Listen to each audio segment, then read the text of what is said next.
l'invité de la matinale. KTO Radio. Jour de voyage apostolique. Ce samedi, Léon XIV se rend en principauté de Monaco dans ce qui est son premier déplacement européen hors d'Italie depuis le début de son pontificat. Un voyage bien sûr à suivre sur KTO Radio et KTO TV. Le Saint-Père doit arriver à 9h à Monaco en hélicoptère et repartir en fin d'après-midi. Je vous propose de faire un point sur le programme de ce voyage et les attentes de cette visite papale pour la principauté et le diocèse de Monaco avec l'abbé Christian Venard. Bonjour. Bonjour à vous et à tous vos auditeurs. Et merci d'être avec nous. Vous êtes le délégué épiscopal à la communication du diocèse de Monaco. Alors, ça y est, tout est prêt pour accueillir Léon XIV ?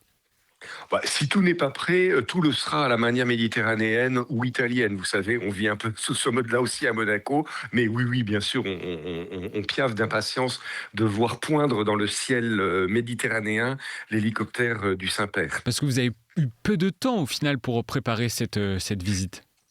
Ça, c'est le moins qu'on puisse dire. Ce sera peut-être dans le Guinness des records un jour d'avoir monté un voyage apostolique du Saint-Père en à peu près 6 semaines. Effectivement, vous mettez le doigt sur quelque chose d'important, c'est que on a tous été surpris, peut-être le prince lui-même, de la rapidité avec laquelle le pape Léon XIV a validé dans un premier temps, puis fixé une date pour ce premier voyage, vous l'avez dit, apostolique du souverain pontife en Europe. Et c'est une première pour la principauté de Monaco et votre diocèse qu'un pape vous rende visite, en tout cas dans l'histoire contemporaine ? Alors, pour le diocèse, c'est facile, comme le diocèse n'est pas très vieux. Vous savez, le diocèse de Monaco, c'est fin 19e. Mais dans l'histoire de Monaco, il y a eu un pape, Alexandre III. On est au XIVe siècle, qui a séjourné à Monaco, mais il n'était pas venu faire une visite à Monaco. Il y a un pape au XIXe siècle qui est passé, mais c'était sa dépouille mortelle. C'est Pie VI qui était mort à Valence et dont le corps a reposé une nuit à Monaco sur la route qui ramenait son corps à Rome. Donc, autant dire, oui, effectivement, c'est une grande première. C'est le premier successeur des apôtres qui effectue un voyage apostolique dans la principauté. Et vous l'avez noté, la principauté de Monaco, vous savez, c'est une cité-État, c'est 2,5 km², 38 000 habitants et un diocèse. Et un mot sur la devise qui a été choisie par Léon XIV pour ce voyage apostolique. Je suis le chemin, la vérité et la vie. Comment vous avez reçu ce choix de versets de l'évangile de Jean et quelle en est la signification ? Je crois que la manière la plus belle de recevoir ce choix du pape, c'est que, vous voyez, ça pourrait être un grand piège ici à Monaco, avec le Monaco bashing un peu habituel. Vous savez, Monaco bling bling, Monaco des influenceuses instagrammeuses, le Monaco qui existe aussi, du Grand Prix de F1, des grandes réceptions du showbiz, etc. Et de penser que le passage du pape pourrait être comme le passage d'une grande vedette, une de plus, qui passerait à Monaco. Ce serait un piège, et évidemment on serait complètement à côté. Et la devise choisie pour ce voyage nous montre que quand le pape se déplace, quand le successeur de Pierre se déplace, c'est pour montrer un chemin, et c'est pas pour attirer uniquement sur lui les regards, c'est pour que les regards attirés par lui se portent ensuite vers le Christ. Et je pense que c'est ce que nous attendons tous ici à Monaco, c'est que le pape nous montre le chemin vers le Christ. J'aimerais que l'on s'attarde quelques instants sur le programme de la journée. Qu'est-ce qui attend le pape ce matin déjà ? Alors, vous savez que cette journée, ça va être une journée marathon. Alors, ça, on a un pape sportif, donc je pense que c'est un choix papal. Le pape va, dans quelques instants maintenant, arriver ici à Monaco en hélicoptère.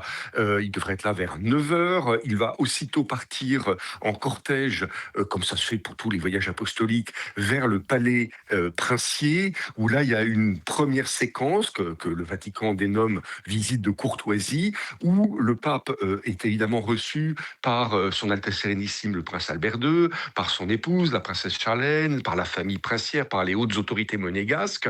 Mais au-delà de ça, là, il va y avoir déjà une première séquence assez inusitée, c'est que le pape va apparaître au balcon du palais princier. Là, il va y avoir un échange de discours, un discours d'accueil prononcé par le prince Albert II, et le pape va répondre devant la foule qui sera rassemblée place du palais, qui aura la particularité particularité d'être, là, ça a été vraiment réservé aux habitants de Monaco. Puis, après cette première séquence, le pape va se rendre à la cathédrale de Monaco pour un moment de prière, un vrai moment de prière, avec le clergé de Monaco et avec un maximum de fidèles, ce qu'on a pu mettre dans la cathédrale, pour ce moment de prière au cours de lequel le pape prononcera une courte homélie. De là, le pape va descendre en papamobile à travers les rues de Monaco. Il faut vraiment dire à tous vos auditeurs qu'aujourd'hui, il va y avoir une foule immense dans Monaco pour acclamer le pape. On Et imagine, il ouais. va se rendre, oui, il va se rendre à Sainte-Dévote, donc une petite église qui est sur le port de Monaco. Vous savez, Sainte-Dévote, c'est la sainte patronne de Monaco, du diocèse, de la famille princière. On la partage un peu, mais je le dis rapidement, avec nos amis corses, puisque c'est une jeune sainte martyrisée en Corse, mais dont le corps arrive ensuite d'une manière assez extraordinaire ici à Monaco. Et là, il y a une séquence très très belle à laquelle on s'attend, parce qu'elle a été vraiment voulue par le pape, avec un discours de 20 à 25 minutes, nous annonce le Vatican, une rencontre avec les jeunes de Monaco, et en particulier parmi eux les catéchumènes, dont une dizaine seront baptisés. Ils seront 70, les catéchumènes présents, et une dizaine qui seront baptisés dans la nuit de Pâques cette année. Donc sûrement un moment très fort, comme on en connaît souvent avec les papes et avec les jeunes, avec des témoignages, des danses, des chants.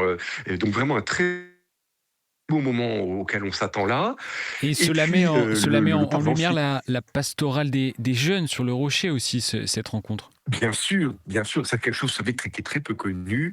C'est que 24% de la population de Monaco, donc presque un quart, est composée des gens de moins de 24 ans. Ça, je crois qu'en général, ça scotche les gens quand on leur dit ça, parce que on imagine Monaco comme une ville de vieux, Oui. rentiers et richissime. Donc on est très très loin de cette image. Et puis de là, le pape va prendre un petit moment pour déjeuner et un moment de repos à l'évêché. Il se rendra l'après-midi pour une messe XXL, si vous me passez l'expression, dans le fameux stade Louis II, où on attend 15 000 personnes. C'est la jauge maximum de ce qu'on peut accueillir pour une messe solennelle qui sera la messe du 5e samedi de Carême, avec le pape, les prêtres de Monaco, les prêtres invités et la foule des fidèles qui voudront prier ce moment avec le pape. Donc à guichet fermé. Ah oui, oui, au Ouais. moment où je vous parle, c'est vraiment à guichet fermé. Alors, il faut pas avoir peur de venir à Monaco parce qu'il y a des fan zones, si vous me passez l'expression, avec des écrans géants. Mais pour tout ce qui est des lieux vraiment spécifiques à l'intérieur, tout est aujourd'hui complètement blindé, si vous me passez l'expression. La principauté de Monaco est l'un des seuls pays européens à faire du catholicisme une religion d'État sur le plan constitutionnel, Père Venard. Euh, Comment s'incarne et se vit cette identité chrétienne? Alors, il y a déjà un premier aspect, si vous voulez, qui est très institutionnel. Vous l'avez rappelé, l'article 9 de la Constitution de Monaco, constitution qui a été accordée par les princes, spécifie que l'État professe la religion catholique comme sa religion. Ça a par exemple des incidences institutionnelles très fortes. L'archevêque de Monaco est le troisième personnage de l'État. L'ensemble des prêtres et des agents pastoraux du diocèse sont des agents de l'État, payés par l'État.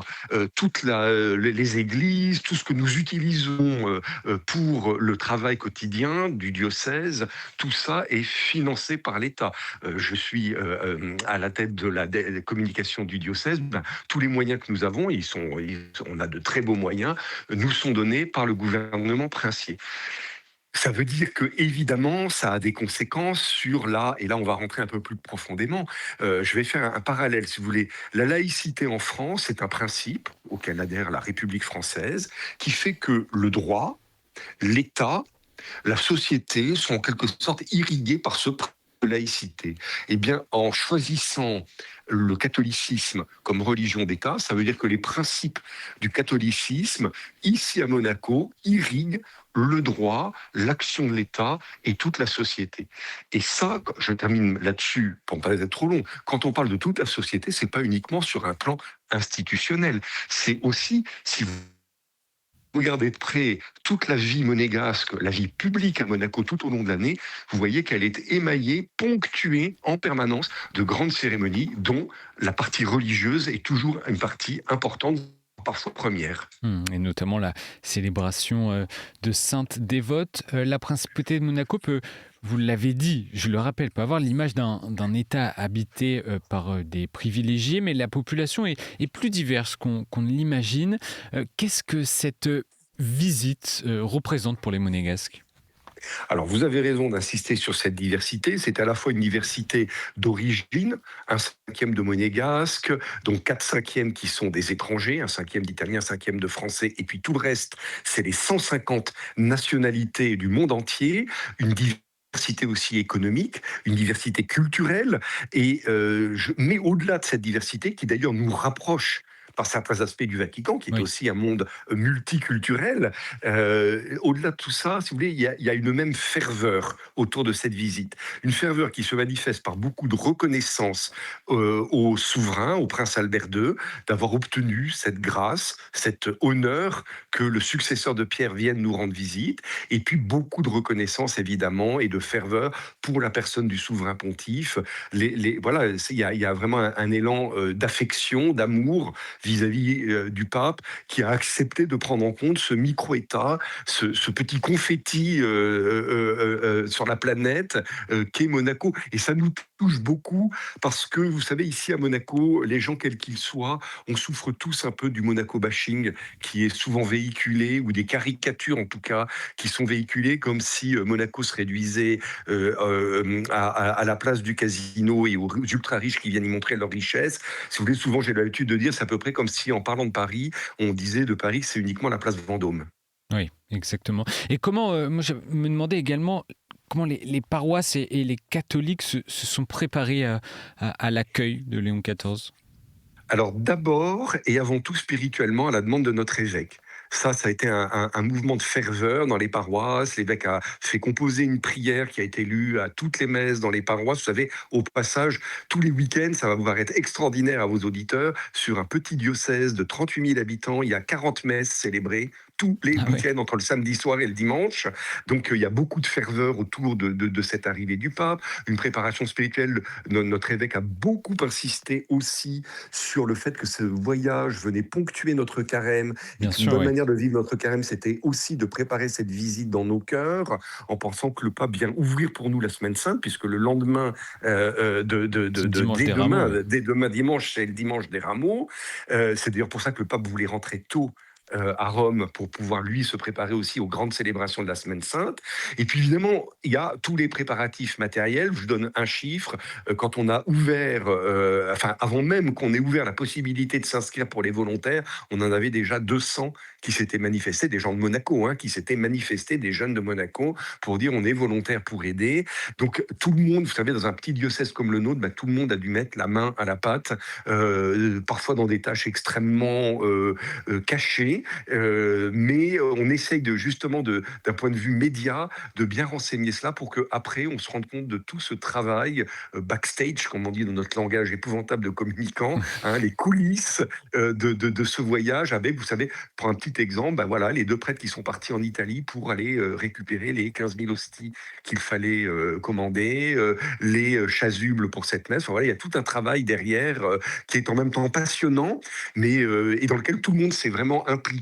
Je dois dire, pour avoir été de toutes les réunions de pilotage du diocèse, ça se fait comme toujours. Il peut y avoir de temps en temps des petits moments de tension, mais je trouve que ça a augmenté en nous une capacité de travailler ensemble, de se comprendre tous, encore plus que d'habitude. On est un petit diocèse très fraternel, très, j'allais dire familial, mais comme la société monégasque, vous savez, on a la même famille à la tête de cette principauté depuis bientôt 800 ans, et il y a un côté très famille ici à Monaco.